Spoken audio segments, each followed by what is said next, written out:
Let's be honest, without blowing our own trumpets, we Nagas have always been musically talented naturally. In Nagaland, singing isn't rare. There was a time when playing an instrument wasn't special.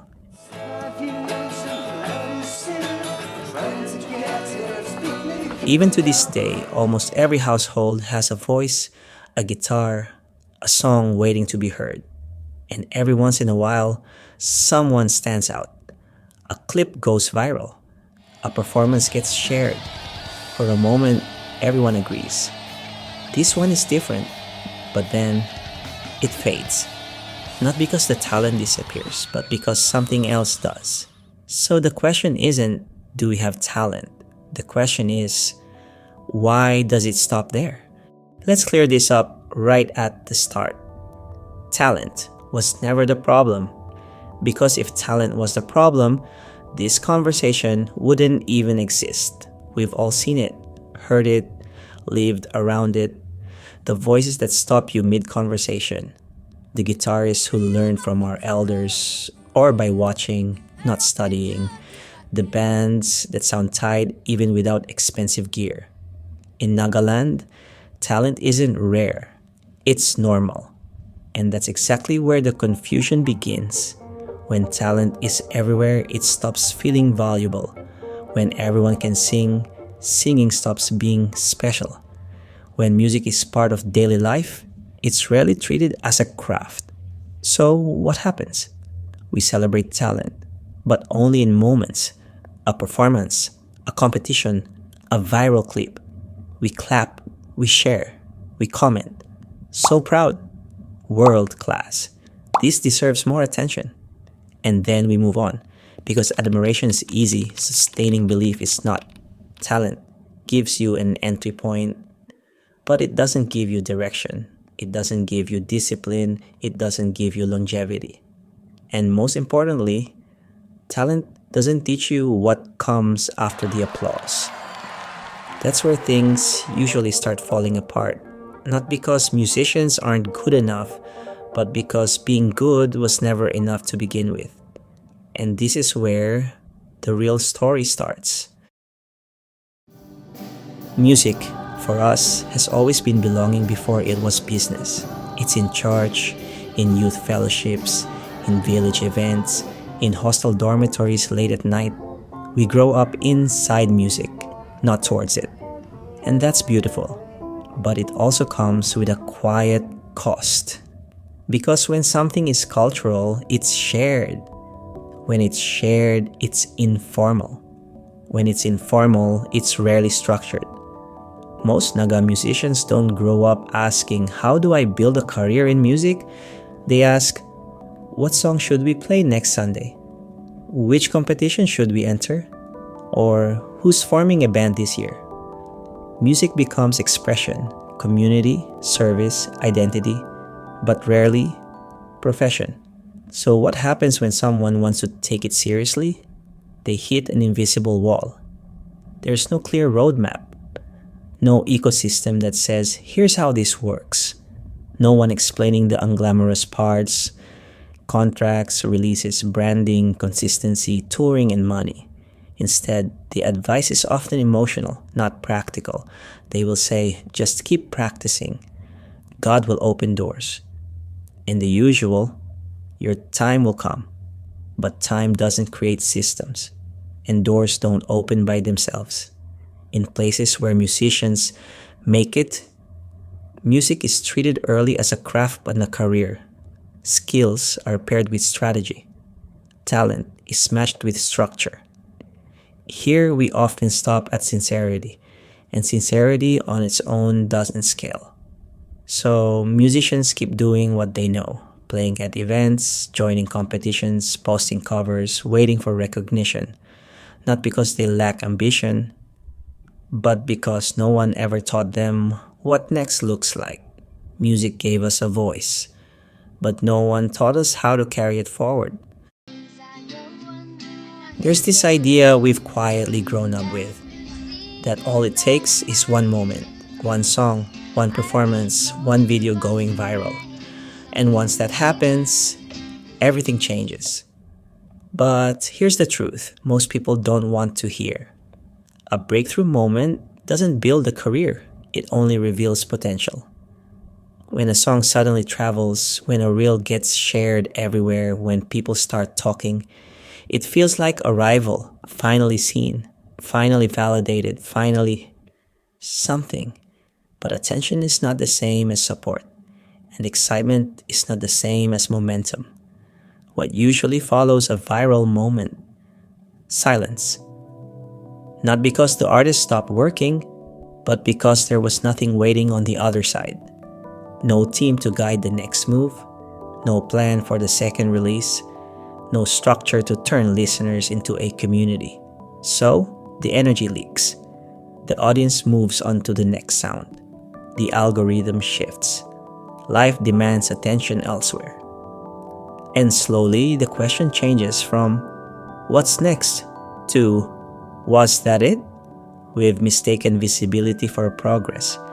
In reality, a breakthrough is supposed to be the beginning of the hardest work, not the finish line. But when everything is built around moments instead of systems, moments become endings, not because people fail, but because nothing was built to catch them when they rose. In Nagaland and across the Northeast, the musician is expected to be everything: the songwriter, the singer, the guitarist, the producer, the marketer, the designer, the manager, all at once. At first, this feels empowering, DIY, independent, self made. But over time, it becomes exhausting because making music is already hard. Trying to build a career alone makes it heavier. There's rarely a manager to push deadlines, no producer to challenge weak ideas, no team to handle releases, bookings, or visibility. So artists carry everything themselves. Until something slips, music gets delayed, promotion feels awkward, consistency breaks, not because the artist lacks discipline, but because no one can sustain every role forever. In stronger music ecosystems, musicians don't walk alone. They grow inside circles, producers, managers, writers, venues, mentors. Here, talent often grows in isolation. And isolation is quiet. It doesn't fail loudly, it just slowly drains energy. Eventually, survival takes priority over songs. Jobs replace rehearsals.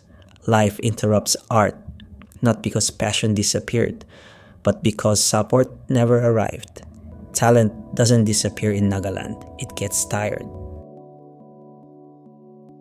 Festivals look big, stages look grand, crowds look alive. But once the lights go off, what remains? In our state, and I believe across the Seven Sisters, music is often celebrated as an event, not supported as a system. There are performances, competitions, seasonal festivals, but very few long-term pathways. Where does a musician go after the applause? There are limited rehearsal spaces, almost no professional studios that are affordable and consistent, very few labels, agencies, or publishing structures that think long-term. Most opportunities are temporary. One show, one contest, one viral moment, then reset. Without infrastructure, growth becomes accidental. Artists don't fail because they lack talent. They stall because there's nowhere to move next. No roadmap, no progression ladder, no ecosystem that turns skill into sustainability. In regions where music industries thrive, there are layers: local gigs, mid-sized venues, tour circuits, residencies, grants, mentorship programs. Here, many musicians jump straight from bedroom to big stage with nothing in between. That gap is dangerous because without steady platforms, musicians can't practice consistency. They can't experiment. They can't afford to fail and try again. So many eventually choose stability over uncertainty. Not because they don't believe in their music, but because music doesn't yet believe back. until we build systems that last beyond festivals, talent will keep rising and falling alone. When a musician finally gets noticed, something subtle happens. They stop experimenting, not because they want to, but because the risk suddenly feels too high. In Nagaland, certain sounds are expected: acoustic, folk inspired, clean, and safe. Once an artist finds a style that gets applause, they are quietly encouraged to repeat it again and again and again. Innovation becomes a gamble because trying something new could mean losing audience support, losing stage invitations, losing the little momentum they've built. So many musicians choose survival over exploration. But here's the truth: what works locally doesn't always travel far. Audiences outside the region don't look for familiarity, they look for originality. When music stays inside a comfort zone, it struggles to stand out in a global sea of sound. The irony? Nagaland's musical roots are deeply diverse. Tribal rhythms, storytelling, experimental voices, generations of influence, but the pressure to sound acceptable slowly smooths the edges. And when edges disappear, so does identity. Big artists aren't born from playing it safe. They're born from risk, from failure, from refusing to sound like everyone else. Until musicians feel safe enough to be unsafe, many will remain good, but few will become unforgettable. So, where do we go from here? Because this isn't a story about blame, it's a story about awareness. Nagaland doesn't lack talent, it lacks systems that let talent grow beyond moments. And before we go further, this is also the point where we need to give credit. Because some people did push through even without a safety net. Household artists like Alobo Naga, Moko Koza, the Tetseo sisters, and many others, they didn't arrive here because the system worked. They arrived in spite of it.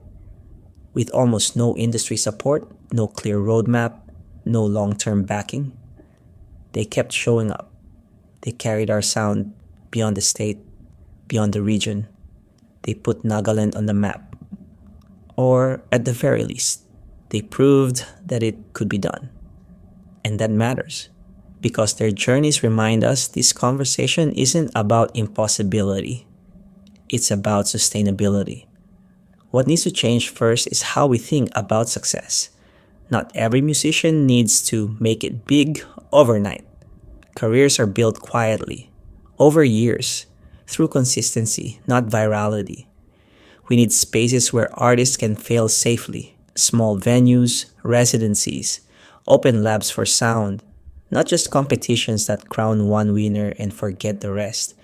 We need long-term mentorship, people who understand talent management, contracts, distribution, copyright, touring, not just how to sing better, but how to survive as an artist.